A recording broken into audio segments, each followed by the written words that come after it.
पंचदशाधिकरणम आरचयति, 15वां अधिकरण आरंभ होता है। इसका नाम है आज्य शेषाधिकरणम। आज्य शेषाधिकरणम। आज्येन शेषमित्युक्तौ द्रव्य प्रतिनिधिर्भवेत् कर्मान्यद्वाग्रिमस्त्याग शेष संस्थापनोक्तिभिः अंगरीत्या समाप्तत्वाद् देवतोक्त्यनुवर्तनात् साम्याच्छेष संस्थितिस्तु याग आलंबनादिवत्।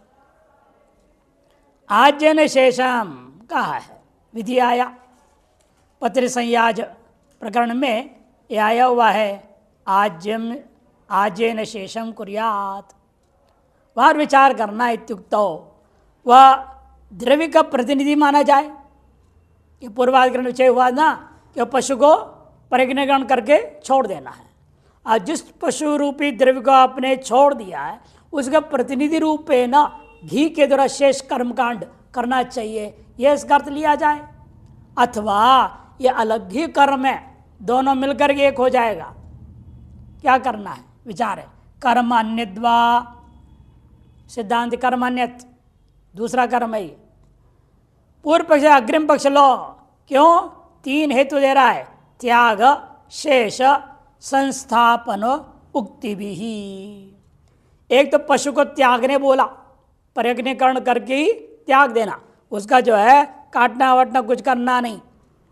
और दूसरे में ये शेष कार्य करने, इस सूत्र में शेष शब्द है, इस विधि में क्या आया? शेषम शब्द आया, आज्येन शेषम शब्द आया।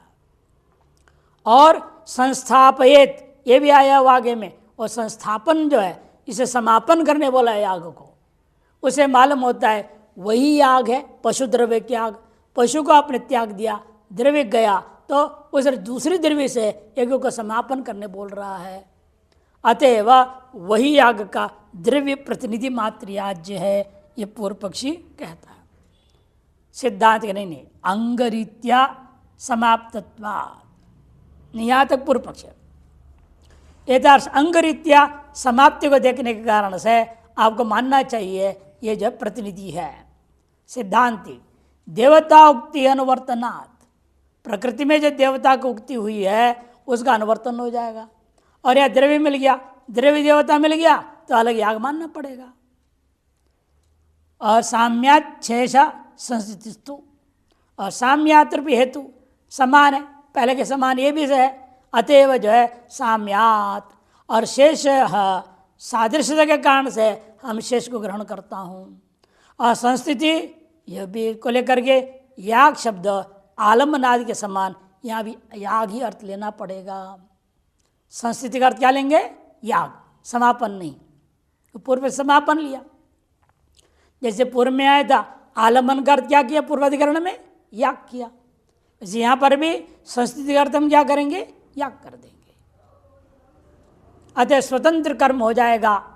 स्वतंत्र का तात्पर्य पूर्व द्रव्य निरपेक्ष हो जाएगा। लेकिन पूर्व कर्म के साथ ये भी कर्म मिलके, दोनों मिलके एक ही कर्म है, एक फल के लिए। कैसे देखिए बता रहे, त्वाष्ट्रम पात्निवतम आलभेत इति प्रकृत्य परिज्ञिकृतं पत्नीवतम उत्सृजति इति श्रुतम। त्वाष्ट्र पात्निवत नामक याग करने के लिए कहा। उसमें जो पात्निवत पशु था उस पशु को परिज्ञीकरण पर्यंत कार्य करके उत्सृजति त्यागने के लिए कहा। उस त्यागने के बाद तत्र पुनः श्रूयते कि आज्येन शेषं संस्थापयति, आज्य के द्वारा शेष कर्म को संस्थापन करनी चाहिए, समापन करना चाहिए। जितना अंग किया आपने, शेष अंगों को आज्य से करो पूरा। पशु द्रव्य रहा नहीं, उसको त्याग दिया आपने। अब इसलिए शेष कर्मों को किस द्रव्य से करना है? आज्य रूपी द्रव्य, और पशु द्रव्य का प्रतिनिधि मान करके आज्य द्रव्य से करो, पूर्व पक्षी कहता है। तैदम आज्यम पशु द्रव्य से प्रतिनिधि भवेत, वह आज्य जो है पशु द्रव्य का प्रतिनिधि हो जाएगा। कुतः? उत्सर्ग शेष संस्थापन शब्द ही 3 हेतु तदवगमात। उत्सर्जन शेष और संस्थापन, इन 3 शब्दों के द्वारा यह ज्ञापन हो रहा है, यह प्रतिनिधि द्रव्य है। स्वयं समझाएगा पूर्व पक्ष अपनी बात को। पर्यग्निकरणाद ऊर्ध्वम पशुद्रव्य से त्यागम अभिधाय, पर्यग्निकरण रूपी अंग करने के बाद ऊर्ध्वम पशु द्रव्य को त्यागने कहा गया।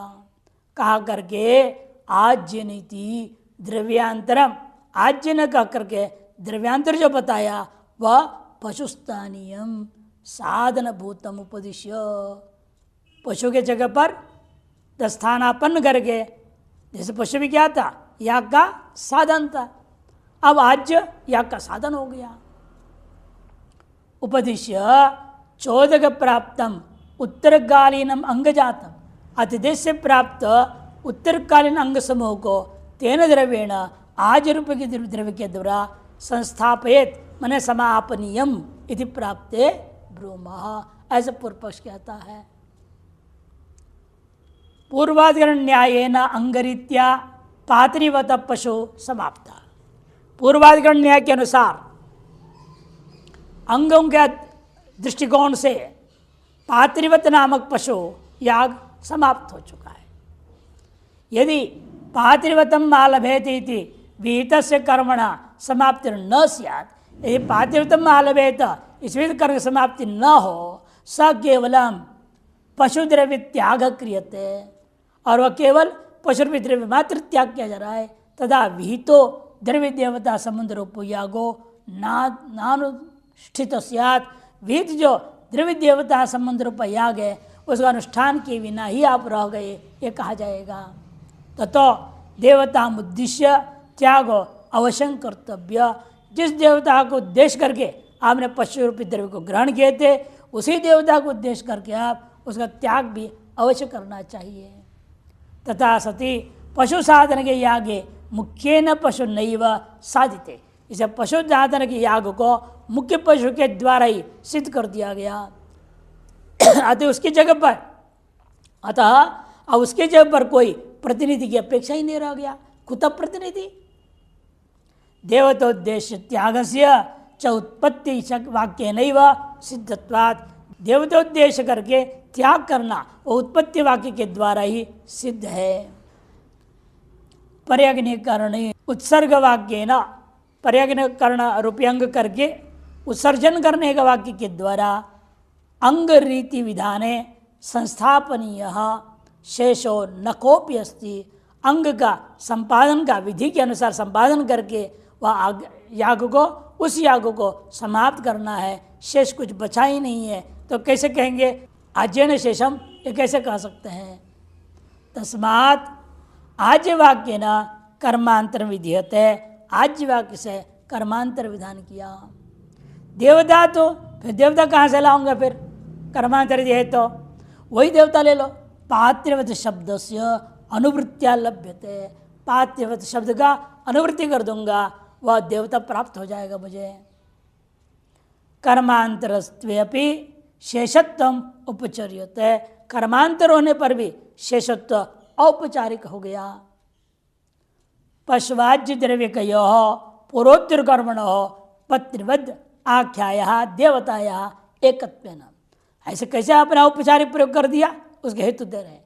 पशु रूपी द्रव्य और राज्य रूपी द्रव्य, ये दोनों द्रव्य पूर्वोत्तर कर्म का द्रव्य है। वो दोनों का द्रव्य का देवता कौन है, एक है पत्रिवत नाम का देवता।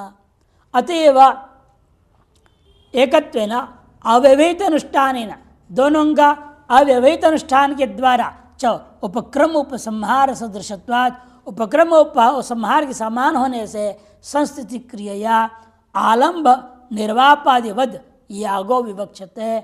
संस्थिति इस क्रियावाचक शब्द से समाप्ति अर्थ नहीं लेना, किंतु आलंब स्पर्शवाचक का, निर्वाप मैंने उठा के निकाल के रखने का, इत्यादि वाचकों का अर्थों को भी पहले आपने क्या किया था, याग अर्थ किया, वैसे संस्थिति का भी अर्थ याग कर देना है। आलंब निर्वापादिवद यागो विवक्षते। लिंग प्रत्यय वैदिक, और लिंग प्रत्यय यहाँ वैदिक माना जाएगा। संस्थापयति है ना, ये भी लिंग लकार है। क्यों, वेद में क्या होता है? लेट। लेट भी कहीं लट जैसे दिखता है, अर्थ होता है वो विधिलिंग अर्थ में होता है। लेट लगा आर लट जैसे दिखता है। सिद्धांत का चतुर्थ खंड पढ़ेंगे वैदिक प्रकरण में ये सब आ जाते हैं, सारे वैदिक सूत्रों को लेकर वह बताया है कैसे कैसे होता है लेट लकार। इसलिए संस्था विधि लड़पि प्रत्यश्च अपूर्व भावनाम अभिदत्ते। जो लट प्रत्यय जो दिख रहा है वह भी वास्तव में अपूर्व भावना का ही कथन कर देता है। तस्माद आज द्रव्यकम पत्नीवत देवताकम शेषवत। इसे आज द्रव्य का पतिव देवता का शेषवत एक अलग पशुयाग समानंतर भावी कर्मांतर में वत्र विजते। भावी जो है समानांतर में होने वाला कर्मांतर ही मानना चाहिए। इति माधवीय जमिनी न्यायमाला विस्तरे नवमास्याध्याय से चतुर्थ पाद समाप्तश्चयम् नवमोध्याय। माधवी धातु वृत्ति में न्यायमाला विस्तर टीका से जो है इसमें 9वें अध्याय के चौथे पाद के साथ साथ 9वां अध्याय भी पूरा हो गया।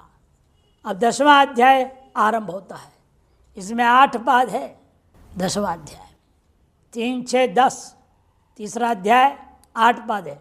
छठा अध्याय 8 पाद है और 10वां अध्याय 8 पाद है। इस अध्याय का नाम है प्राप्त भाद।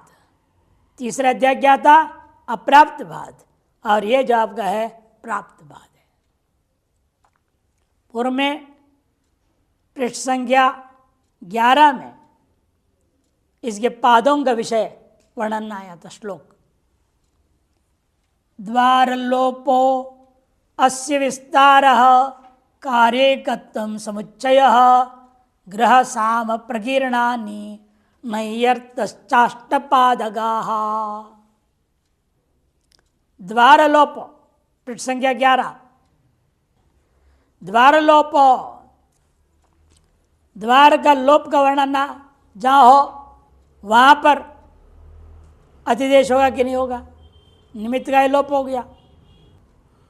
और उसी लोप का विस्तार विचार दूसरे पाद में। पहले पाद में द्वार के लोप का विचार है, दूसरे पाद में उसी का विस्तार है, तीसरे पाद में कार्यकत्व का वर्णन है, चौथे पाद में समुच्चय का वर्णन है, 5 में ग्रहपात्र संबंधी विचार है, छठे पाद में साम संबंधी विचार है, 7वें में प्रकीर्ण अलग अलग अनेकों विषय का विचार है, और अंत में नई अर्थ को लेकर के 8वें पाद में विचार है। नई अर्थश्चाष्टपादगाः ये कहा। और 9वें और 10वें अध्याय का संगति के लिए यहाँ श्लोक आ रहा देखिए। रूपांतरत्वाद् आसन्नम नवमे स्थितमुवनम निवृत्तित्वाद् विप्रकृष्टो दशमे बाध उच्यते। रूपांतरत्वाद् आसन्नम नवमे स्थितम ऊहनम। 9वें अध्याय में ऊ क्यों लिया आपने? क्योंकि अतिदेश के पदार्थों का रूपांतर प्राप्ति करने का नाम ऊ होता है। इसलिए अतिदेश अध्याय के बाद अतिदेश के सन्निकृष्ट वस्तु क्या है? ऊ है।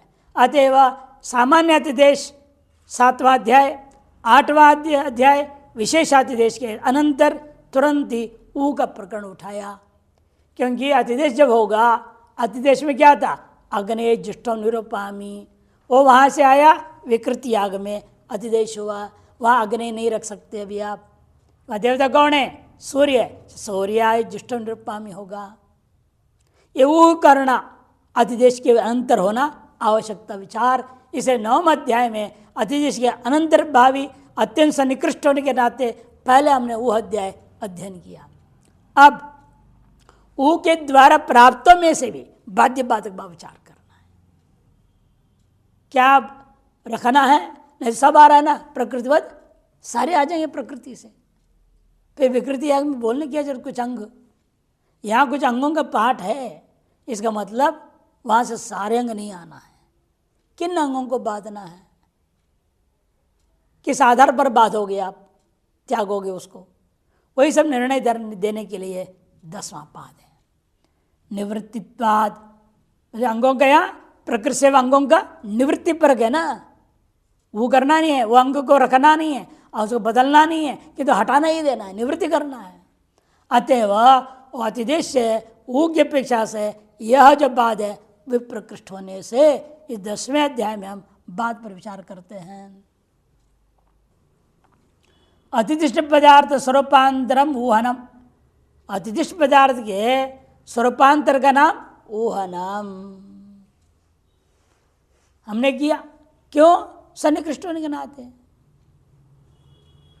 ततः सन्निकृष्यते, क्योंकि वह उस अतिदेश की अपेक्षा से वो जो है अत्यंत सन्निकृष्ट होने के कारण। बाधस्तु पदार्थ निवृत्ति, और बाद क्या है? पदार्थ की निवृत्ति कर देना। अतः तो विप्रकृष्यते, वहाँ 9वें वो में क्या होता है? पदार्थ को रखेंगे, उसे परिवर्तन करके रखेंगे, और यह पदार्थ को लोप ही कर देना है, यहाँ पर बात कर देना है, इसलिए विप्रकृष्ट कहा जाता है। ततो विप्रकृष्यते, तस्मात् 9वें 10वें और अध्याय पूर्वोत्तर भाव उपपन्न, 9 और 10 अध्यायों के पूर्वोत्तर भाव उपपन्न हो जाता है। 10वें अध्याय से प्रथम पादे प्रथमाधिकरणे प्रतवर्णकम आरचयति। 10वां अध्याय के प्रथम पाद का प्रथम अधिकरण में प्रथम वर्णक यहाँ आरंभ करने जा रहे हैं। 3 वर्णकों में है, उसमें प्रथम वर्णक आरंभ होता है। इस अधिकरण का नाम है बाध आरभ्यत्वाधिकरणम। बाधारभ्यत्वाधिकरणम, बाध आरंभ करने योग्य, बाध पर विचार आरंभ करने योग्य है, यह तय करने के लिए यह अधिकरण आरंभ होता है। बाधारभ्यत्वाधिकरणम। वेदी स्वयंकृतेत्यादौ प्राकृतं सर्वमाचरेत् लुप्तार्थं बाध्यतां वाद्यस चोदक प्रापितत्वतः अपेक्षा सत्य योग्यत्व हानिर उद्धरणादिकं बाध्यते अपेक्षितं सर्वं चोदकेनातिदृश्यताम्। विकृति याग में आया एक रत्नी नामक एक विशेष याग है, जो कि राजस्वी प्रकरण में पठित है, राजस्वी प्रकरण में पठित है। निष्ठि होने के नाते 10 ब्रह्मा सृष्टि इसकी प्रकृति है। से 10 ब्रह्मा सृष्टि के जो अंग है वो सब आ जाएंगे रत्नेष्ठि में भी। उस रत्नेष्ठि में जब अंग आ रहे हैं उनमें से विचार कर रहे हैं हम यहाँ भी वेदी स्वयंकृता इत्यादि का। और वहाँ वेदी निर्माण के लिए 10 ब्रह्मा से में बहुत काम करना पड़ता है। वेदी ऐसे निर्माण नहीं होगा, पहले उद्धनन करो, खोदो, उबड़ कबड़ है, घास पास है, सब उखाड़ो, जड़ सहित बराबर करो, उसके बाद इसे मेहनत करना पड़ता है वेदी बनाने के लिए। और यहां कह दिया स्वयंकृता वेदी। अब वहां लेकिन प्रकृति याग से आ रहा है उद्धनन करना, समूहन करना इत्यादि, क्या वो अंगों का अनुष्ठान होगा? यहाँ जब स्वयंकृता कह दिया अनुष्ठान नहीं होगा, सिद्धांत बोलेगा। पूर्व पक्ष कहता है आगे अतिदेश से आपको करना पड़ेगा। प्राकृतम सर्वम आचरेत, प्राकृत सबका आचरण करना चाहिए।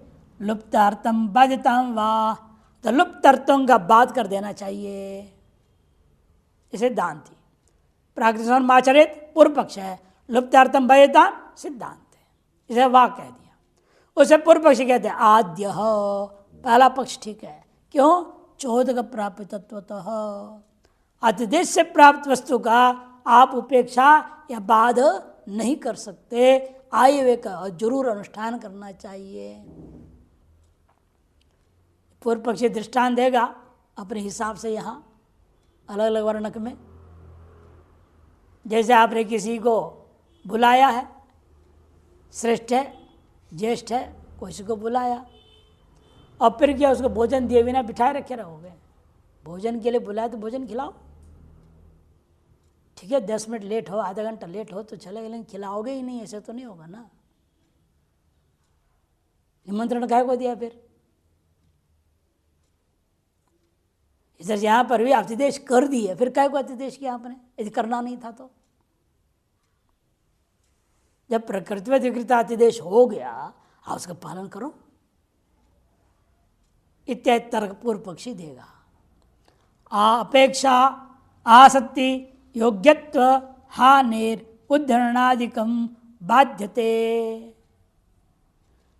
आकांक्षा, अपेक्षा मैंने आकांक्षा, आसक्ति मैंने सन्निधि और योग्यता। वाक्यों का परस्पर अतिदेश से आने मां से सब कुछ जबरदस्ती थोड़ी किया जाएगा। अतिदेश से आने के बाद यहाँ के वाक्य वहाँ के वाक्य दोनों के परस्पर आकांक्षा योग्यता सन्निधि के आधार पर अन्वय किया जाएगा। वाक्यार्थ ज्ञान के हेतव आकांक्षा योग्यता सन्निधय।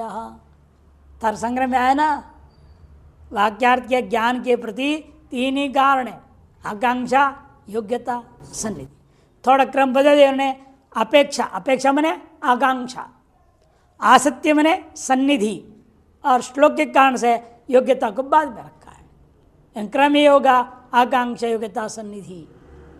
उसके आधार पर हानि है उद्धरणादिकम, उसकी हानि हो जाएगी। ये दोनों को हम जोड़ेंगे तो यहाँ क्या कहा है, स्वयंकृत कह दिया, स्वयंकृता कह दिया है और उद्धरण दोनों विरोधी है। स्वयंकृत का मतलब क्या, कुछ करना नहीं, और उद्धरण मैंने करना, करना न करना विरोध हो जाएगा, वाक्यार्थ में हानि हो जाएगी। अतएव हमें क्या करना चाहिए, बाध्यते उद्धरणादिकम बाध्यते, उद्धरणादिकम बाध देंगे। फिर अतिदेश का क्या होगा कि जो बाकी जो अपेक्षित जितना है उतना ले लो, जितना अपेक्षित है उतने अंगों को अतिदेश से ले लूंगा। ये विकृति के लिए जो अपेक्षित है, अपेक्षितम सर्वम 14 के नतिदेशताम, 14 से देश करो। रत्नीनाम एतानि हविंसि भवन्ति इति वाक्येन, रत्नीनाम एतानि हविंसि बहुत, इस प्रकार से वाक्य के द्वारा राजसूय प्रकरण में रत्नी नामकानाम देवानाम संबंधिनी कान हविंसि 10 पूर्णमासेष्टि विकृति रूपाणी विहितानि। यदि वे राजसूय का है अंग, लेकिन रत्नी नामक जो देवताओं को उद्देश्य करके रत्निष्टि इसलिए कहा जाता है, रत्निष्टि भी कहा जाती है इसको। उस इष्टियों के जो संबंध में कथन किया कुछ हवियों को, और इष्टि होने के नाते ये 10 पूर्णमास इष्टि का विकृति रूपा कर्म है वो विधान किया गया। तेषो मैत्रा बारस्पत्य हविंसि श्रूयते, वहाँ पर ऐसे सुनाई दिया मैत्रा बारस्पत्य हविंसि इत्यादि श्रवण के बाद का स्वयं कृता वेदिर्भवति, स्वयं दितम बर्हि स्वयं कृतम इदमह इति, स्वयं कृता इदमह इति। वेद भी स्वयं कृत है, आपको कुछ करना नहीं, जैसा है वैसे इस्तेमाल करना है। जगह जैसा भी हो जमीन वैसे इस्तेमाल कर देना, कुछ करना नहीं उसमें। इसका नाम स्वयं कृता वेदी। और स्वयं दितम बर्री, बर्री को भी जाके काट के नहीं लाना, कटे कटा जहाँ भी बर्री पड़ा हो उसको उठा लो, काटना नहीं। ये काटने हो तो मंत्र बोलना पड़ेगा, बर्री देव सदनम दामी, मंत्र बोल के काटना पड़ता है। अरे मंत्र बोलना ही नहीं, काटना ही नहीं है। स्वयं कृता कहते, स्वयं दिता, स्वयं दिता मैंने स्वयं दो अवखंड ने, स्वयं कटा हुआ, अपने आप कटा हुआ, गिरा पड़ा हुआ, उठा के ले आओ। एवमेव स्वयं कृत इद्मः, इद्म ने संविधाएं, स्वयं जो टुकड़े पर वो ले आना, ला के टुकड़ा नहीं करना। लाते वक्त ध्यान रखना पेड़ का नीचे जाना, जो गिरे पड़े आम के टुकड़े और टुकड़े टुकड़े उतरे तो लंबे वाला हिसाब से ले आना, ताकि ला के यहाँ आपको कांट छांट करना न पड़े, मंत्रादि बोलना न पड़े। स्वयं कृतः इद्मः ये कहा है। इसलिए जो वेदी बनाने के लिए उद्धरण आदि क्रिया होता था, मंत्र बोला जाता था, न वो क्रिया बोलना है न वो मंत्र बोलना है। एवं बर्री काटने के लिए काटने का साधन ले जाना पड़े, हंसिया वगैरह, उसकी पूजा वगैरह होगी, उसे काटा जाएगा, उसे मंत्र बोलना, वो सारा कर्म करने की जरूरत नहीं कि स्वयं कृता कर लाए आपने, स्वयं तितम। एवं स्वयं कृत इद्म में भी इद्मा परिच्छेदन के लिए मंत्र आया, पूर्ववर्णन हो चुका है। और सब मंत्र आदि बोले बिना ही आपको सीधे ही ला सकते हो, छेदन करना ही नहीं कुछ भी। इष्टौ इन दशमनष्टि में क्या है, इसके विपरीत है, वहाँ स्वयंकृत नहीं होता कुछ भी, वहाँ पर उद्धणन, खनन, परिलेखन आदि भी क्रिया विशेषैर वेदिर निष्पाद्यते। 10 पूर्णमासेष्टि में पहले उद्धणन करो, फिर खनन करो, फिर परिलेखन करो इत्यादि के द्वारा, अनेक क्रियाओं के द्वारा वेदी का निर्माण किया जाता है। और स्वेन उत्तमाम त्वचम उद्धंती, देखो स्वे नामक चाकू के द्वारा उत्तमाम त्वचम, ऊपरी जो त्वचा होती है उसको उखाड़ा जाएगा, निकाला जाएगा, छीला जाएगा, तब प्रयोग में आएगा वो। देवस सवितु सव इति खनति, इसे खनन करेगा। स्वेन उत्तमाम त्वचम उद्धंती, माने यहाँ पर किसको छीलना है हमने, जमीन को, जो जमीन ऊपर कपड़ है ना, स्फेन से उसको, जैसे स्फेन एक चाकू टेप होता है, स्फिया, उसी तरह करना है, यानी कुदाली मार दे एकदम, बैठ के आराम से खुरपी टेप, उससे धीरे धीरे धीरे उसको जहाँ जहाँ विशेष है फंसा पड़ा है वो सबको निकालो। फिर उसके बाद क्या करना है, कह दिया आपने देवसवितु सवई थी खनती, फिर खनन करो जहाँ जहाँ जरूरत है। पहले खनन नहीं, उद्धणन और खनन अलग चीज़ है। उद्धणन खुरपी से होगा और खनन जो है कुदाल आदि से होगा जहाँ जरूरत है। स्वेन वेदिम परिलिखन, और फिर वही स्वे नाम का चाकू से ही उसे परिलेखन करना। हाँ, यहाँ से लंबाई नापेगा, हाथ से नापेंगे, यजमान का हाथ से नापो भाई, इधर नाप उधर नाप, वो सब नाप के मार्किंग करेगा, उसे कहते परिलिखन। उसी हिसाब से फिर ईंटों से हवन कुंड बनाना है ना, मनमाने थोड़ी आकार का बना लो, छोटा बड़ा कुछ भी। आजकल तो रेडीमेड हवन कुंड है, नापने का मतलब ही नहीं कुछ भी। पहले हम लोग बनाते थे, यहाँ यजमान के हाथ से नपवाता था, और इतना ही लो भाई, उसी हिसाब से बनाओ, तो नाप से होता है। अब रेडीमेड में नाप करके फायदा है क्या, छोटा है या तो बड़ा है, घटा तो सकते नहीं, अभी लोहे के बने हुए हैं। इसलिए हम लोग क्या फिर सामूहिक कर दो, एक यजमान नहीं अनेक यजमान है, आप किसके नाप से है, इसे सब चलेगा, कोई भी नाप करो। मुख्य यजमान तो हमेशा एक ही होता है, अनेक नहीं होते। मुख्य यजमान तो एक ही रहेगा।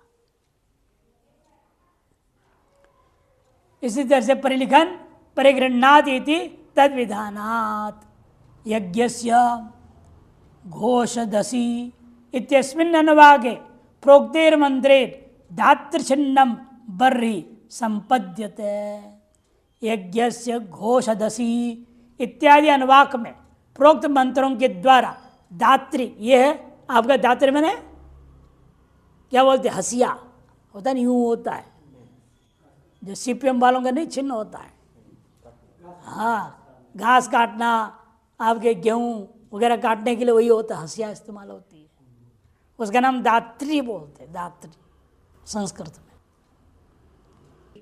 दात्र छिन्नम, दात्री अचिन्नम, देखो दात्री से छेदन ना करते, दात्री अचिन्नम बर्हि संपाद्यते त्रीन परिधीन इत्यादि मंत्रोपेता भी, और तीन परिधीन इत्यादि मंत्र के द्वारा युक्त क्रियावीर जो है इद्म सिद्ध्यति, इद्म का सिद्धि करता है।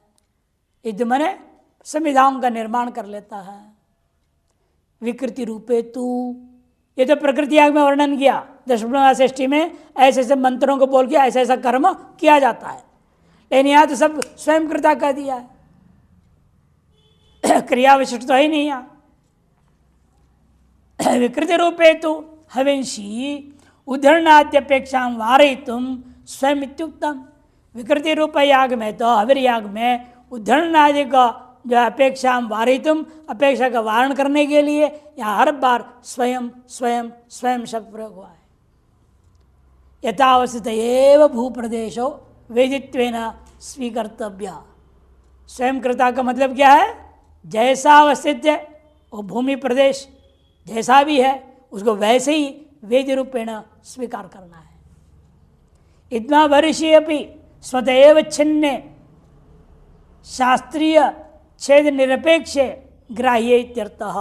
एवं इद्मा और बर्री को भी इसी प्रकार से स्वतः ही कटा हुआ टूटा हुआ पड़ा हुआ है उसको ले आओ, आप शास्त्रीय विधि से मंत्र आदि बोल के काट करके लाना नहीं है, इसीलिए स्वयं विशेषण दिया गया। ये विकृतिया के मंत्रों का अर्थ हो गया। तत्र इसे विचार करना है। प्रकृतौ सब प्रयोजनानाम उद्धरणादीनाम विकृतौ प्रयोजनम लुप्यते। जब यह अर्थ निकाल दे विकृतियाग का, स्वयं कह दिया से प्रकृतियाग में जो सब प्रयोजन आपने उद्धरण आदि किए थे उनका विकृतियाग में कोई प्रयोजन नहीं रह गया। क्यों? खोदना ही नहीं, कुछ करना ही नहीं, घास उखाड़ना नहीं है, खुरपी से खोदना नहीं है, बराबर करना नहीं है, उसमें रेखांकित करने की जरूरत नहीं है। जब है ही नहीं, उन मंत्रों को उन क्रियाओं को हम अतिदेश क्यों करेंगे? प्रयोजन लुप्यते उद्धरणादि कृतस्य वेदोपकार से स्वयं शब्देन निवारितत्वात्। उद्धरणादि द्वारा कृत जो वेदी का उपकार है वह स्वयं शब्द के द्वारा निवारण कर दिया गया। एवमेव बरिस्तरण हविर आसादनादि धर्मा विकृतोपि अलुप्तार्थः। बरीर लवण और जो है हविर आसादनादि धर्म भी विकृतोपि जो है अलुप्तार्थः, विकृत में भी अलुप्तार्थ है। वो धर्म अलुप्त है लेकिन उसको बर्री काट के लाना वो नहीं है। इत्मा को काटना नहीं है, लेकिन इत्मा का प्रयोग तो होगा ना। बिना संहिता का हवन थोड़ी होगा, बिना बर्री का आचरण कैसे होगा? वो तो रहेगा। बर्री आसाधन भी है, इत्मा का जो सकाम भी है, वो कार्य तो रहेंगे, लेकिन उसकी उत्पत्ति के लिए जो पूर्वकालीन जो क्रिया थी वो नहीं होंगे। अलुप्तार्थ तत्र संशय किम लुप्तार्थम अलुप्तार्थंच सर्वमंग जातम विकृतोपि अनुष्ठेयम उत लुप्तार्थम वर्जनीयमिति। यह विचार आरंभ होता है। लुप्त और अलुप्त सगल पदार्थों के अग्र समूह को विकृति में ला करके अनुष्ठान अवश्य करना चाहिए, अथवा लुप्त पदार्थों को त्याग करके अलुप्तार्थ मात्र का अतिदेश करना चाहिए। चौदह से साधारणत्वात् सर्वम अनुष्ठेयम इति आद्य पक्ष प्राप्त है। अतिदेश तो सर्वसामान्य कथन कर रहा है, प्रकृतिवद विकृति कर्तव्या, इसलिए सब कुछ आ जाएगा वहाँ से और सभी का अनुष्ठान आपको करना पड़ेगा, ये पूर्व पक्ष कहा। यदि प्राप्त सिद्धांतम ब्रूमः, तब सिद्धांत कहता है नहीं नहीं, अंगी ही अंगैर उपकृत फलम साधेति। देखो भाई, अंगी का काम क्या है? फल देना। इन अंगी कैसे फल देगा? अंगों से उपकृत होकर के। और अंगों का अनुष्ठान में बहुत सावधानी इसलिए जरूरी है। यदि अंग में कुछ भी गड़बड़ हो गया, अंगी का स्वरूप बिगड़ जाएगा, उसे फल की भी सम्यक नहीं मिलेगा। इसलिए 14 से कहते हैं तथा च सती अंगिनो अंगकृत उपकारे साक्षात अपेक्षा। अंगी को अंगकृत उपकार के विषय में साक्षात अपेक्षा रहती है। उपकार द्वारा तो अंगेशु, और उपकार करने के द्वारा अंगों में अंगी की अपेक्षा दे रहती है। इस प्रकार से प्रत्यासन्नश्च अंगिनम प्रति अंगेभ्य उपकार, प्रत्यासन्न अंगी के प्रति अंगों के द्वारा उपकार होता है। योग्यता भी साक्षात, योग्यता भी इसी प्रकार से पहले आकांक्षा को लिया, असत्य में पहले आकांक्षा, अपेक्षा माने आकांक्षा। तथा च सति योग्यता भी साक्षात अपेक्षा पूरयितुम उपकार सेव अस्ति।